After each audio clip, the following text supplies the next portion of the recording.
Welcome to the Alain interviews, an unprecedented window into the minds of some of the most well-known and respected figures of the last 25 years. Ruthie Rogers, she's a wonderful person, first of all. Maybe one of her best qualities to be a friend. She's very loving and open to her family first and then to a group of friends. And among these friends, there are many talented people of various kinds, from politicians to artists to actors to architects. Obviously, she knows many architects because she was married to Richard Rogers, a very famous architect. At a certain point, you change your life after you lived many years 5 or 6 years in Paris, and then you lived in Italy for a while because Richard Rogers' family was Italian, half Florentine, half from Trieste. And when you went back to London, you started getting interested in food.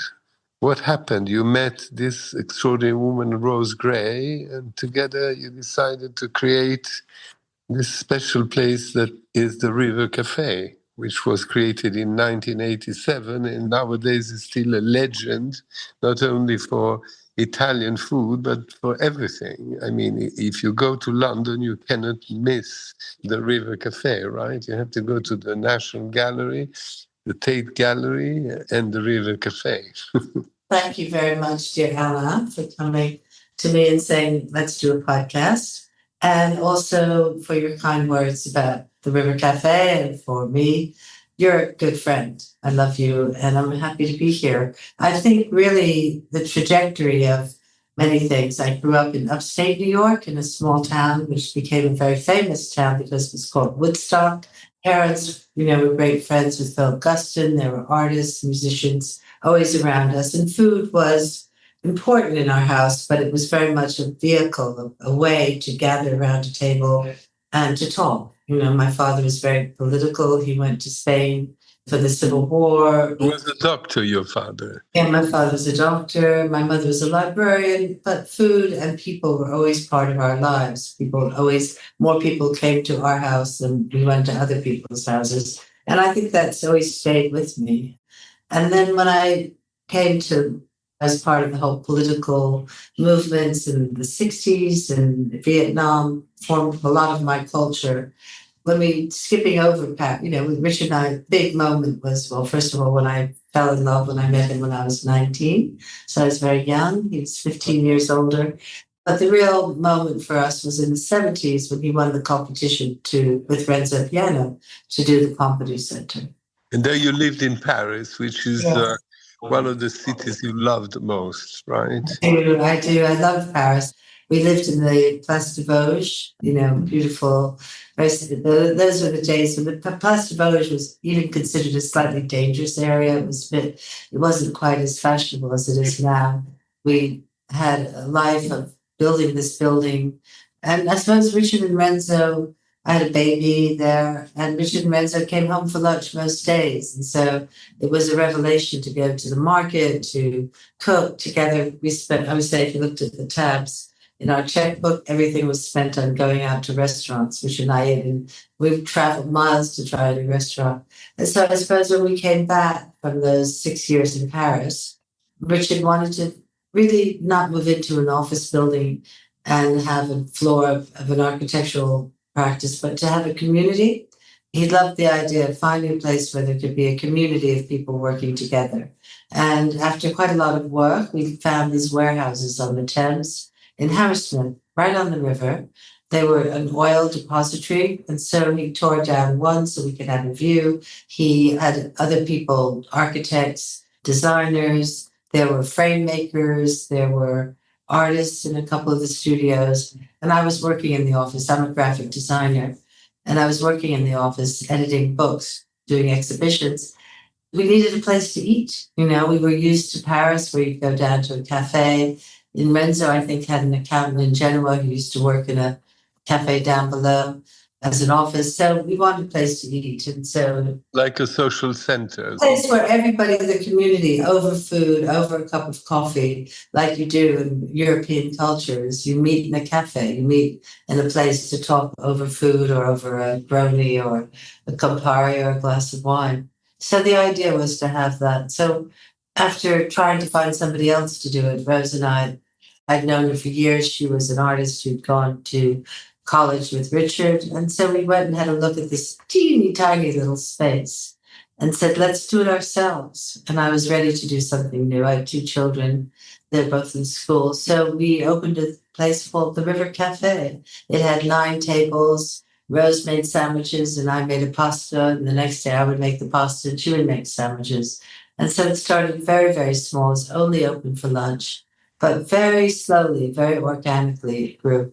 But slowly it became the best Italian restaurant in London because I think you understood quickly that you knew how the real Italian restaurants were in Italy, right? And therefore you were not like many conventional Italian restaurants in London at the time, were very different. You didn't really have the feeling that you have at River Café, which is like an Italian restaurant where you can have pizza, pasta, also cakes and tarts. And you have this, of course, in an incredible atmosphere, which was designed by Richard, and it makes it an extraordinary place where people come from all over the world. I mean, there are Londoners who come, obviously, but then you have people from everywhere.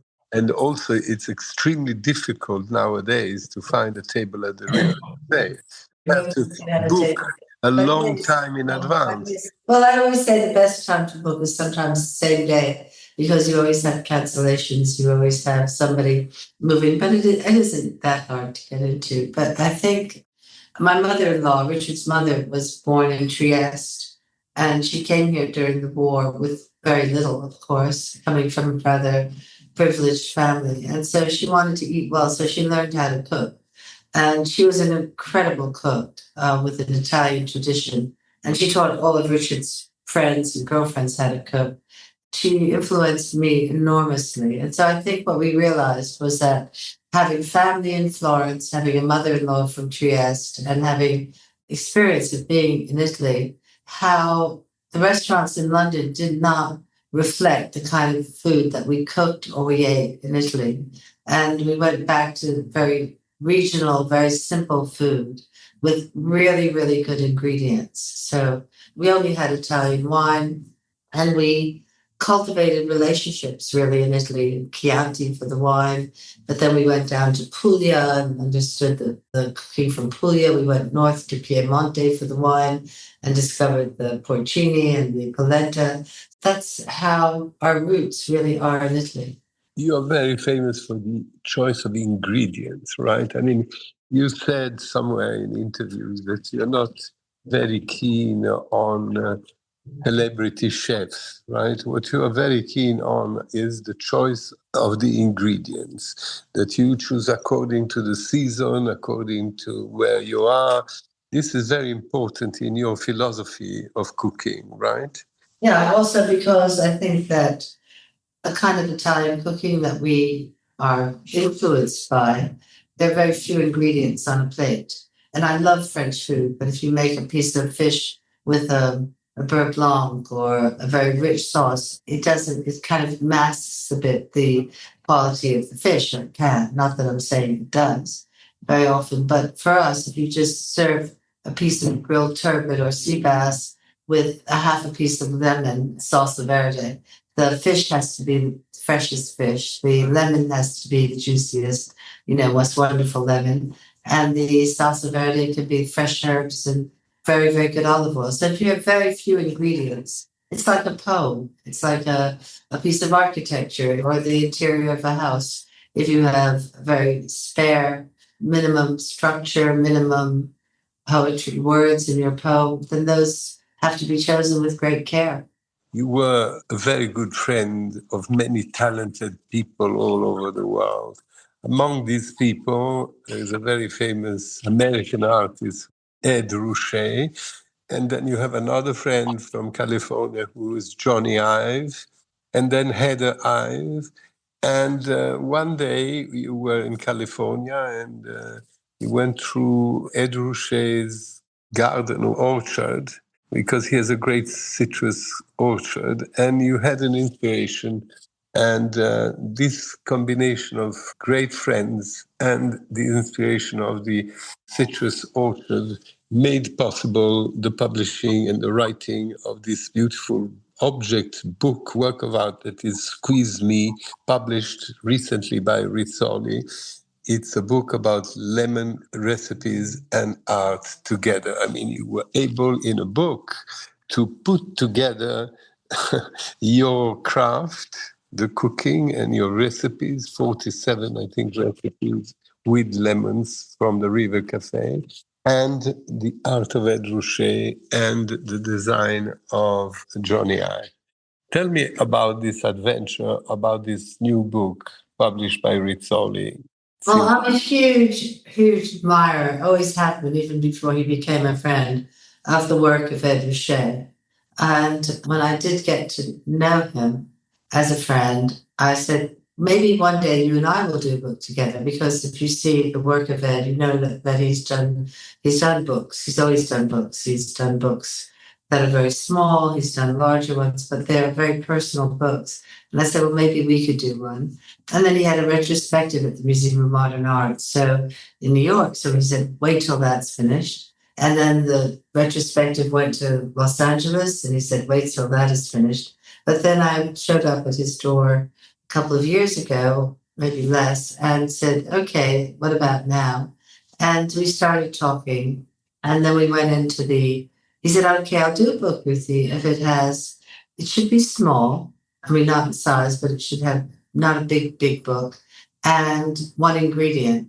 I said, okay. And then we went he doesn't have an orchard. He has the studios in Culver City, which is quite urban. It's in a car park on a highway, but it's fantastic. And you walk in, and then if you go into the back, it's a kind of concrete, there's cars out there, but it's very, very beautiful. And there are lemon trees. There's a lot of lemon trees there. And so we said, what about lemons? So then we knew that we wanted a book about lemons, which wouldn't be very big. And we started working on it. And I started looking at all the recipes, and Ed did all the art in his studio. The book is very beautiful. Do you have a copy, by the way? Have you seen it? Yeah, I have a copy in front of me. It's obviously yellow. It hasn't been signed yet by you, but it will be. Then we were doing it in Los Angeles, and I showed it to, as you say, my very close friend Johnny Ive and Heather. And we started talking. Heather is a poet, and so Ed needed words because, a lot of his work has language on the image. And so I said, okay, we'll help you with words. And so I asked Heather.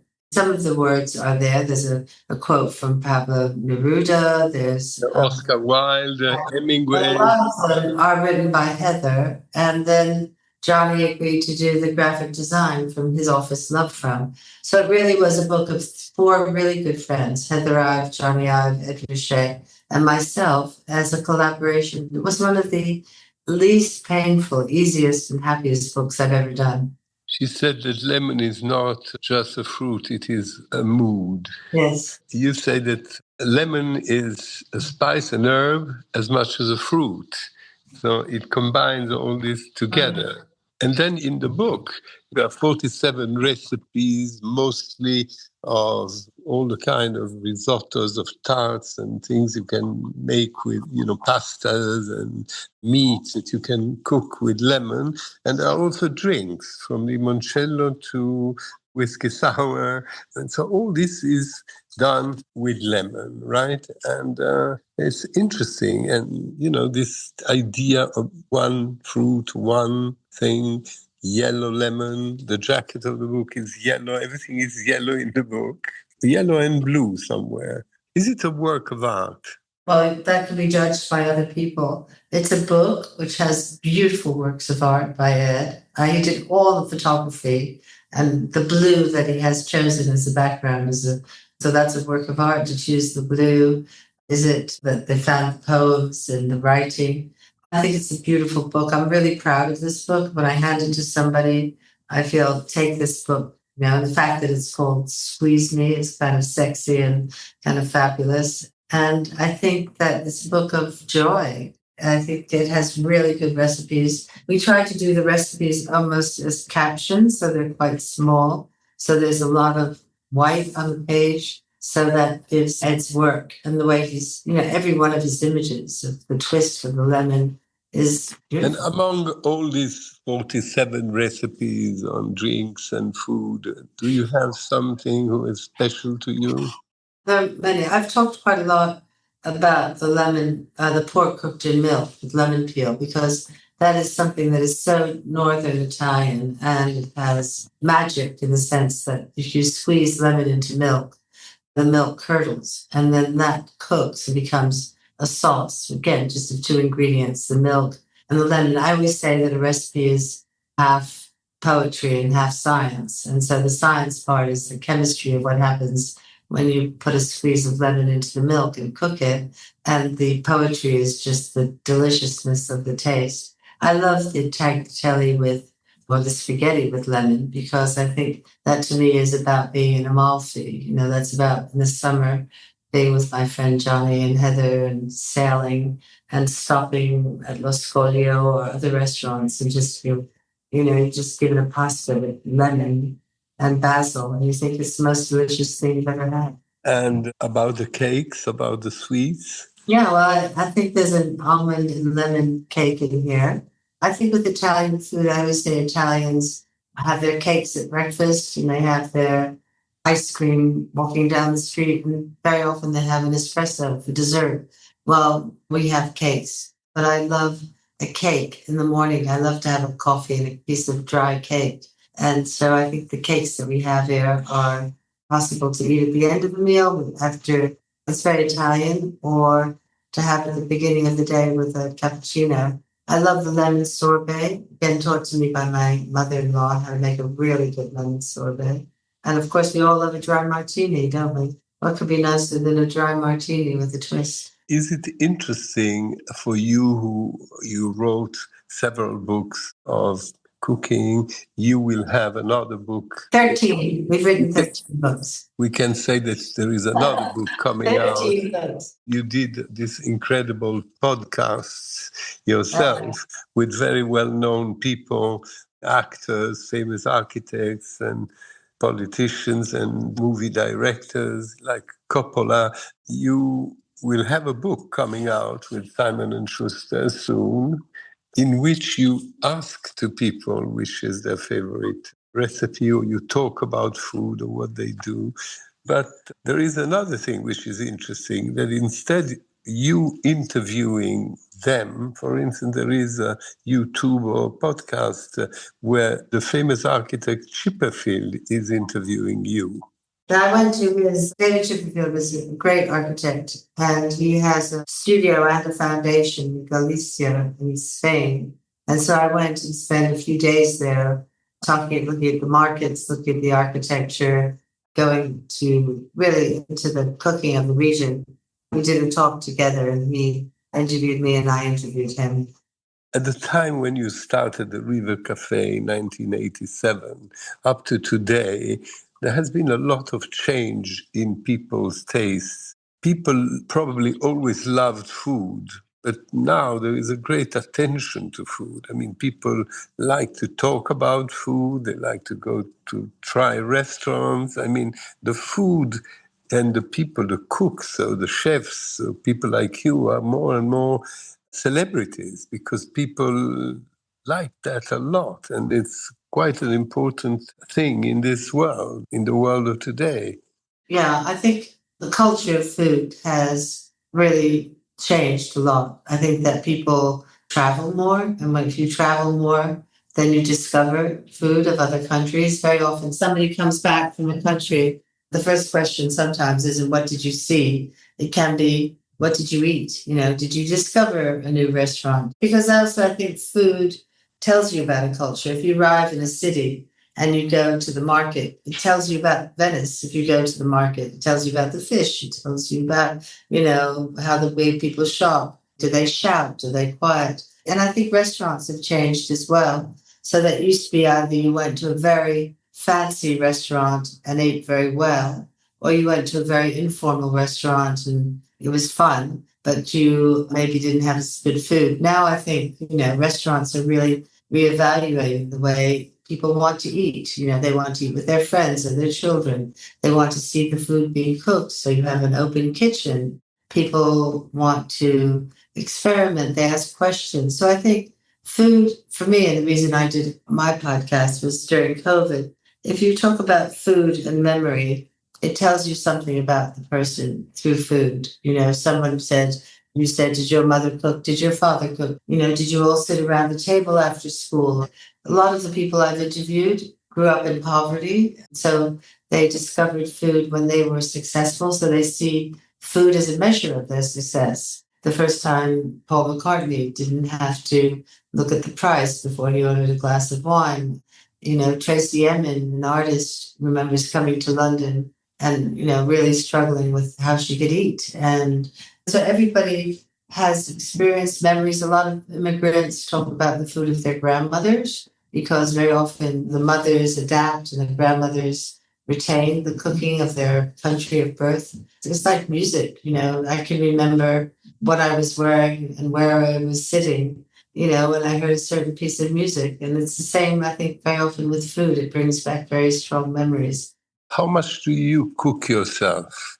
Oh, I cook every day in one way or another. It can be a bowl of pasta for my grandchildren who come to visit, or it can be coming into the restaurant. Actually, I cook less in the restaurant because the amounts of food that we have to cook now, because we're so much bigger, is a different world. But I'm in the kitchen at least 2 nights a week, and I'm here every day. I'm in the River Café every day. Is it true that you change the menu every day and that you make the decision about the menu just tiny bit before the opening of the restaurant?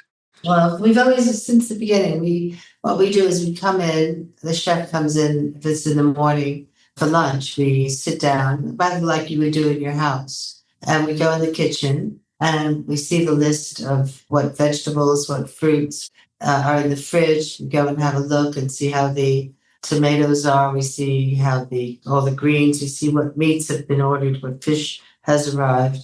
And then we sit down and write a menu for lunch. And the menu it evolves. It can depend on the weather. It can depend on the team you have cooking. It depends on what you feel like eating. And so we write the menu. And while we're writing the menu, the chefs are preparing the fish. They're filleting the fish. They're boiling the crabs. They're making the pasta. And then when we finish the menu, everybody has their jobs. Some people they're just beginning, will boil spinach and make a salsa verde. If you've been here for a long time, you'll make a risotto. So again, the chef doesn't know what they're going to cook until we decide. And then the whole process begins again at 3:30 or 3 o'clock when the evening chef comes in, has a conversation with the day chef. What did you cook? What's left over? What can we do? So we write the menu, then they write the menu. So the menu is actually written twice a day. Twice a day, but they are different because you change pizzas. They're not always the same pizza, but you always start the lunch or the dinner at the River Café with a pizza, more or less. Yeah, we do a pizza. We always have pizza, but then the chef will decide whether it has taleggio or whether it has tomatoes and capers, or whether it has something else. We always have calamari with red chili. We always have a mozzarella plate, but one day the mozzarella plate might have black olives and smashed chickpeas and braised chicoria. The next day it might come with a salad of borlotti beans and arugula. So the chef is really thinking. We never veer off nobody invents a dish or says, oh, I know, let's try this. It all comes from the process of working together. Now that you became who you are, more and more, you also organize big events, great parties, dinners for many, many people, for maybe in a museum or in a great house in the country where there are hundreds of people. Is it very difficult to do that? We did a lunch. We did a dinner in June for the Tate Museum, the Tate Modern, and it was a sit-down dinner for 700 people. So how can you organize something like that? We called on ex-chefs because we kept the River Café open that night. So we had chefs who'd worked for us in the past, and we said, how about it? Do you want to come and do this? And so we had something like, I think 42 chefs, 43, and they were just so happy to see each other again. We had chefs from the River Café, but we also called in all the people who'd worked for us before. So it was rather like a school reunion. They were so happy to see each other. And then if you know the Tate Modern, where the turbine hall is, there were rooms around it. And so we divided into, I think, 7 rooms that would feed 7 kitchens or 9 kitchens that would feed. Each kitchen would turn out the food for 70 people. And so that made everything easy. Everyone was responsible. So you had, when it came to doing the risotto, every little tiny kitchen in one of the offices made a risotto for 70 people. And then the waiters took it out. So it was really beautifully done. Then what is, for instance, the menu for 750 people? How can you organize that it comes out in the same time? Yeah, it was easy. They asked one of the chefs. We did the risottos, and we had sea bass. I can't remember if we had an antipasti first, but I know that we had risotto, and then we had sea bass and spinach and roasted artichokes. It was in June, so I'm having a bit of struggle. And then the food, that nobody waited more than 15 minutes for their food. All the food came out at the same time. And somebody asked one of my head chefs, Sean Owen, how do you feed 700 people? And she said, you cook for 700 people the way you would cook for 7, with care, with patience, with love, with joyousness. Nobody was stressed. Nobody shouted at each other. When I went around the tables, the people said to me, gosh, this food is so good. It's so good. I said, well, if you want to really know what's good, is to go in the kitchen and see how happy the chefs are. You're not only a chef, you're also like a conductor of an orchestra, right? Because this has to be all this harmony, these things that seems to be very easy, right? At the end of the day, it must be very complicated to put together. I think if you've been doing it, it's no more complicated like what you do every day. Or journalists sometimes call me up and say, it must be so hard being a chef. And I say, it must be so hard being a journalist. Every career when I've been on set with the directors making movies, if I went to Fiat and see what John does, if I go to a hospital and see the way doctors work or teachers teach, I think everybody who works with people has a value. And I think that the way we run the River Café, and always have, is to value the people who work here, to understand and treat them as individuals, to teach through hope rather than fear, to have a kitchen that is open so nobody shouts, but it's very clean. We have a business as well. So as kind as we are, people come here from a distance, as you said, and they pay quite a bit of money. And so we have to be as perfect as we can. It's very rigorous. You have to have the food cooked. The restaurant has to be cleaned, and everybody has to be happy. If you have to describe a little bit the Ruthie Rogers of today, which are your most visible qualities? I mean, one is certainly to put together great friends of different kind of worlds, and sometimes to put them together, to create new friends, putting 2 different friends of yours together, and they become friends. And then I believe one of your qualities is kindness. When you are in your restaurant or when you talk to people, you try to be kind with everyone. You sit at the table, you are there, you talk a little bit, then you move to another table. I think it's, again, I can't describe myself. So I just would say the values I put are curiosity, social commitment to what is going on around you in terms of the society that we live in. Is it fair? Is it a society that we want to improve our local communities and our global communities? Is the world we live in sustainable? How you participate? Richard, my husband, was an active member of architecture, and I think as a person who does what I do, I'm an active member to make sure that the people who I deal with are treated with respect. And so I think for me, it's making friends is fine. It's commitment, it's trust, it's love.